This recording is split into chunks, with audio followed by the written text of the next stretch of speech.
Good evening, I'm Allie Darwick. And I'm Elena Hafner. This is the Center County Report online update. The protests over the death of Freddie Gray in Baltimore spread to Pennsylvania tonight. Hundreds of people gathered in Philadelphia to protest Gray's death while he was in police custody. Protesters are raising concerns about police in their own city. Many chanted, "No justice, no peace," and Black Lives Matter. In Baltimore, dozens of protesters marched again today after police said they turned over their investigative findings to a prosecutor. 5 days after the catastrophic earthquake in Nepal, the effects are still being felt. More than 70 aftershocks have been recorded since the quake on Saturday, including a 6.9 tremor. A woman and teenage boy were rescued today from collapsed buildings.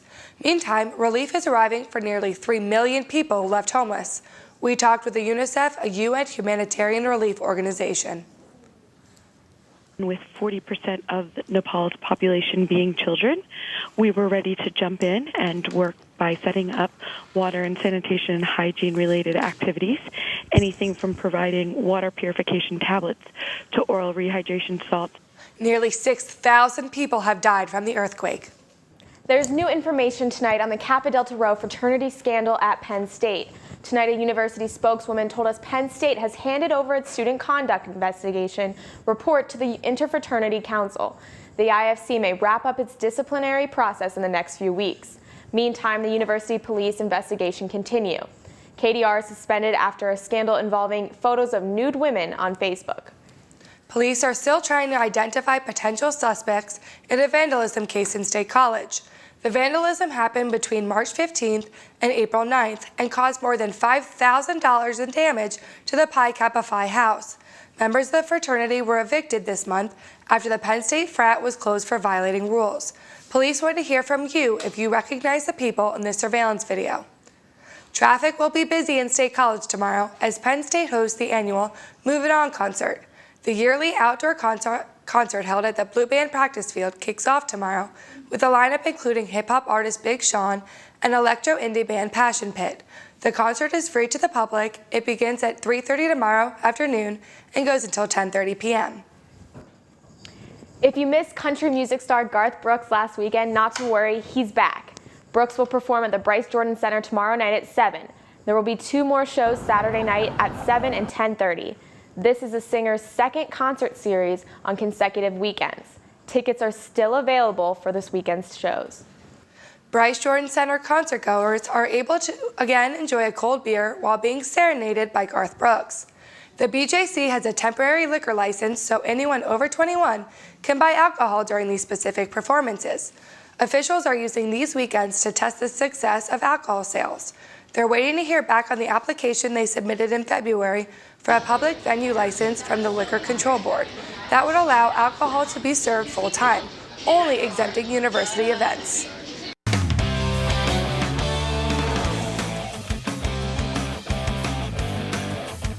Hi, I'm Megan Spikowski here with the sports. The 2015 NFL Draft begins tonight at 8, and more than a few former Nittany Lions hope to have their names called throughout the weekend.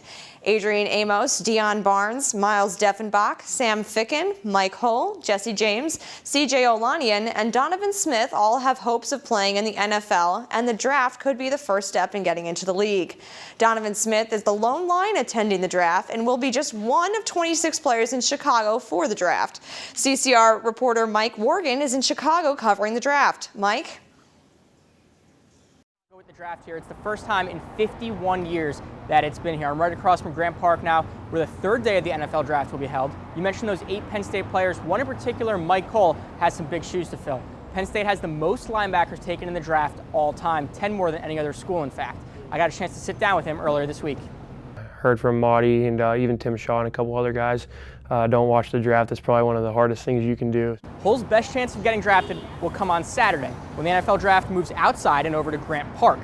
Forecast is 68 and sunny, so it could be a great day for Mike Hull. Back to you guys at the studio. Thanks, Mike. Be sure to watch the Center County Report tomorrow for part 2 of Mike's interview with Mike Hull. The Nittany Lion men's volleyball team is heading to the EIVA Championship Finals tomorrow night against George Mason at Rec Hall. Coach Mark Pavlik is now part of a very exclusive club. We bump it over to reporter Ray McDowell for more. After 21 seasons as the men's volleyball coach at Penn State, Mark Pavlik has officially joined the 500 Club. After his team defeated St. Francis for their 14th consecutive victory, Pavlik joined a short list of coaches to reach 500 career wins. I haven't served the ball in bounds in 500 games. I haven't hit a ball. I haven't set a ball. But I've been pretty blessed to be around some great coaches, Colin and Jay, and Dennis Hohenschelt, Craig Dyer, Greg Bird, my first assistant, and they were all part of this. Pavlik doesn't like to take too much of the credit for all the success, but his team understood how important this milestone was. Immediately after the game, players swarmed their coach and surprised him with a shower of silly string. They weren't going to destroy or mess up the floor with Gatorade, so I thought I was pretty safe there. I had no idea the silly string. Word to the wise, close your mouth when you're getting silly stringed. It doesn't taste very good. Although it's a nice milestone, 500 wins is just another number for Coach Pavlik. He's more focused on winning their first national title since 2008. I don't care whether it was 500, whether it was 150, whether it was number one, whether it's going to be the last one. It is what it is, and it's mostly for other people to make out of it what they will. I just want to make sure that as of Friday night we have 502 on the belt. After earning his 501st win against Princeton in the semifinals, Pavlik's team has reached the EIVA finals for the 17th consecutive season. In order to reach the NCAA tournament, that 502nd win will have to come against 3-seeded George Mason. For the Center County Report, I'm Ray McDowell. Tomorrow night's match begins at 7 at Rec Hall. Floyd Mayweather and Manny Pacquiao will finally meet this Saturday at MGM Grand in Las Vegas. The lineup is 7 fights strong and ranges from junior all the way to welterweight championship, which is where Maypac will compete. People are flying to Vegas from all over the world to see the fight of the century. Right now, the cheapest tickets for the match are going for $3,000 on StubHub, but the fight will also be available on pay-per-view. Restaurants and bars all over the country are showing the boxing match for $20 per person. Champson State College is one local spot that's showing the fight. General Manager Brendan Yoakum is excited and ready for the super fight. This will be everywhere in the entire restaurant. The entire pool bar will be standing room only, but we're going to be having the entire place completely packed. Champs is expecting record crowds and is bringing in more TVs for the event because 74 plasma screens just aren't enough to entertain 600 Maypac fans. That's all for sports. Now back to the news desk.